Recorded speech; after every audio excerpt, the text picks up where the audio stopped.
क्या आपने कभी सोचा है जब इस देश में एक मासूम बच्ची रोती है तो उसके आंसू देखने वाला कोई नहीं होता। वो अपनी नन्ही से आवाज में चिल्लाती है, लेकिन उसके चीख उन अंधेरे कमरों के दीवारों में दफन हो जाती है। जून और जुलाई 2026 का ये महीना जब पूरा देश बारिश का इंतजार कर रहा था, तब हमारे सामने ऐसी दास्तें आई जिन्होंने इंसानियत का जनाजा निकाल दिया। आज एक इंडिपेंडेंट आर्टिस्ट होने के नाते मैं यहाँ पर रिव्यूज के लिए नहीं खड़ा हूँ। मेरा दिल रो रहा है और मेरा ज़मीर मुझे चुप रहने की इजाजत नहीं देता। दास्तां शुरू होती है 13 साल की नन्ही सी मासूम बच्ची से, सिर्फ 13 साल की।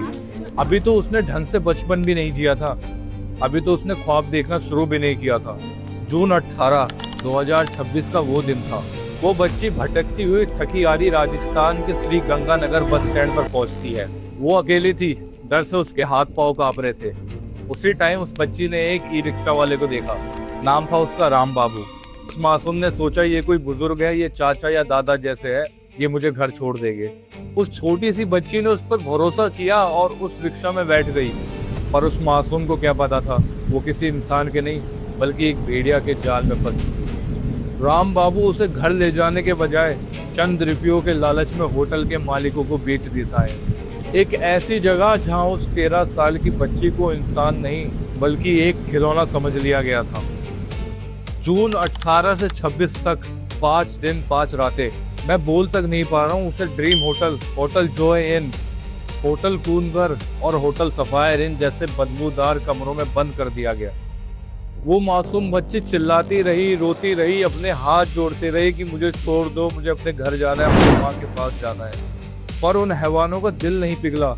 उसका मुंह दबाया गया, उसका रेप किया गया, उसे जबरदस्ती अल्कोहल पिलाई गई ताकि वो बेहोश हो जाए और उनका रास्ता साफ हो जाए। और हद तो तब हो गई जब एक होटल मैनेजर ने इस पूरे जुर्म का वीडियो बनाया ताकि वो उसे जिंदगी भर डरा सके, जिंदगी भर ब्लैकमेल कर सके। 5 दिन तक वो बच्ची हर लम्हे मरी, हर रोज उसकी आत्मा के टुकड़े किए गए। बाद में पुलिस ने एक्शन लिया, 32 लोगों पर FIR दर्ज हुई और होटलों को बुलडोजर से गिरा दिया गया। लेकिन मुझे एक बात बताओ, उन पत्थर की दीवार को गिराने से क्या उस 13 साल की बच्ची की मरी हुई आत्मा फिर से दोबारा जिंदा हो जाएगी? क्या वो मासूम लड़की जिंदगी में दोबारा किसी पर भरोसा कर पाएगी? उसका तो बचपन ही हमेशा के लिए कत्ल कर दिया गया। लेकिन हैवानियत का ये नंगा नाच सिर्फ शहरों के कमरों तक मौजूद नहीं है। मेरे साथ चलिए रूरल राजस्थान के अजमेर के मायापुर गांव में।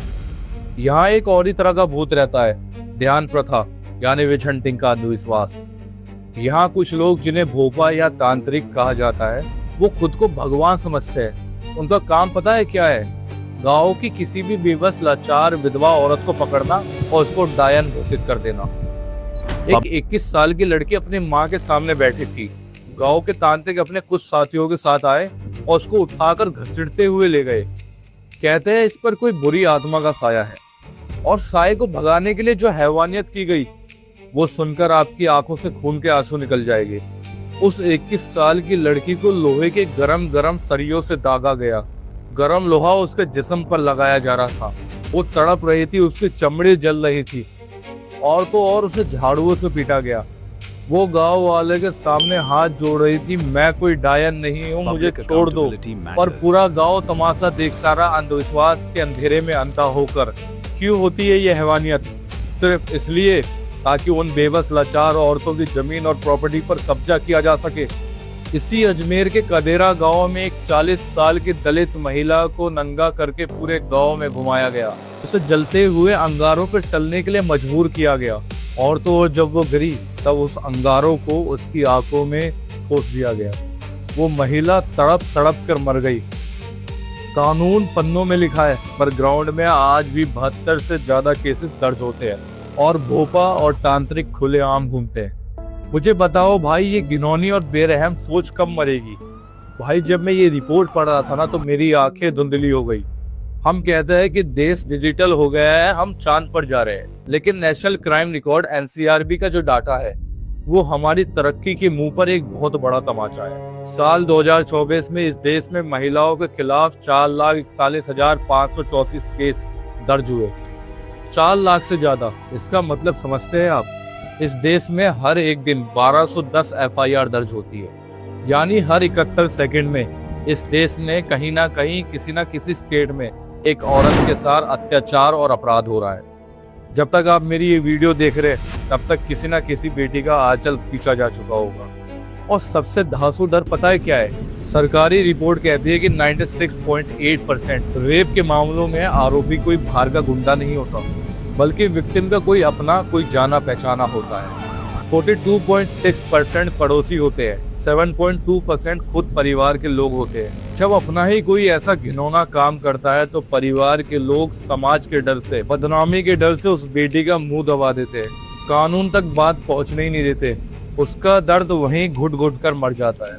जब ऐसी दरिंदगी होती है, हम गुस्से पे आते हैं, हम रास्ते पर निकलते हैं, हम कहते हैं कि आरोपी को फांसी दो। सरकार ने कानून भी बदला, फांसी का कानून लाया।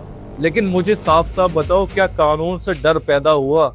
क्रिमिनोलॉजिस्ट कहती है जब से ये फांसी का कानून आया तब से हैवानों ने एक नया रास्ता निकाल लिया। उन्हें पता है अगर बच्ची जिंदा है तो कोर्ट में गवाही दे ही देगी, इसलिए वो दरिंदगी करने के बाद उस मासूम को जान से ही मार देते हैं ताकि कोई गवाही ना बचे। कानून ने मासूम की जान और खतरे में डाल दी। चलिए मैं आपको इस देश के इंसाफ का एक असली चेहरा दिखाता हूँ। अगर इस देश में महिलाओं के खिलाफ क्राइम्स के 100 केसेस दर्ज हुए तो पुलिस सिर्फ 72 केसेस में ही चार्जशीट फाइल करती है, और उन 72 केसेस में से अदालत में कितने को सजा मिल जाती है? सिर्फ 14 से 21% केसेस में ही आरोपी को सजा होती है। यानी साफ साफ 100 में से 80 दरिंदे कानून की कमियों का फायदा उठाकर बाहर खुलेआम घूमते हैं नए शिकार की तलाश में। साल 2024 के आखिरी तक इस देश में 6,84,887 केसेस अदालत में पेंडिंग पड़े रहे। उन पर सिर्फ मिट्टी जम रही थी। अगर आज से एक नया केसेस भी दर्ज होना भाई, तो भी इन पेंडिंग केसेस को सॉल्व करने के लिए इन देश की अदालतों को 6 या 7 साल से ज्यादा का समय लगेगा। तब तक वो मासूम बच्ची बची नहीं रहेगी, और शायद उस बच्ची के गरीब परिवार के पास कोर्ट के चक्कर काटने के लिए ना पैसे बचेंगे ना हिम्मत। सरकार के पास पैसा है। निर्भया फंड में अभी तक 8,212.25 करोड़ दिए जा चुके हैं, लेकिन सरकारी डीले का आलम देखो। इसमें से सिर्फ 6,581.84 करोड़ ही सच में खर्च किए जा रहे हैं। वो भी मुझे नहीं पता कहाँ खर्च हुए हैं, बस किए जा रहे हैं खर्च। आप समझ ही सकते हैं मेरी बात, आखिर बैठा कौन है सरकार में? और बाकी का 20% पैसा सरकारी फाइल्स और बड़े ऑफिसर्स के सिग्नेचर के चक्कर में ब्लॉक पड़ा है। सोचने वाली बात है, पैसा पड़ा है पर हमारी बहनें सुरक्षित नहीं है। मिनिस्ट्री ऑफ होम अफेयर्स ने कहा था कि हर पुलिस स्टेशन में कम से कम 33% महिलाएं फीमेल होनी चाहिए, ताकि एक रोती हुई बच्ची अपना दर्द खुलकर बता सके। लेकिन ग्राउंड रियलिटी क्या है पता है? ये वीडियो देखो। क्या कार्रवाई करें ये बता, तू मुझे चल बता क्या कार्रवाई करें। ये माफी अरे क्या कार्रवाई करें बता, चल तू बता। ज्यादा कानूनी बन रही है, अब बता मुझे क्या कार्रवाई करें। हम आराम से बात कर रहे हैं ना, तेरी समझ में नहीं आ रही ना, ज्यादा बोली जा रही है क्या तू? हमें जुबान जेल भिजवाएगी उसे, मुझसे लिखवा ले। अब जब से तो तेरी मदद करने की सोच रहे थे हम, अब ना करने के। जहां तुझे जाना वहां चली जा। वीडियो तो आपने देख ही ली होगी। पूरे देश की पुलिस फोर्स में महिलाओं की संख्या 11.75% है। वेस्ट बंगाल में सिर्फ 4.77%, उत्तर प्रदेश में 4.29% और बिहार में 3.40%। पूरे देश में 17,379 पुलिस स्टेशन है, पर महिला पुलिस स्टेशन सिर्फ 744 है, यानी मुश्किल से 4.2%। और उनमें से भी गाँव में सिर्फ 17% है। एक गाँव की लाचार रोती हुई औरत जब मर्द पुलिस वालों के सामने जाती है तो वहाँ बैठे लोग उसके जख्म पर मरहम लगाने की बजाय उस पर ही गंदे सवाल उठाते हैं। वो बेचारी वहाँ पे भी लुट जाती है।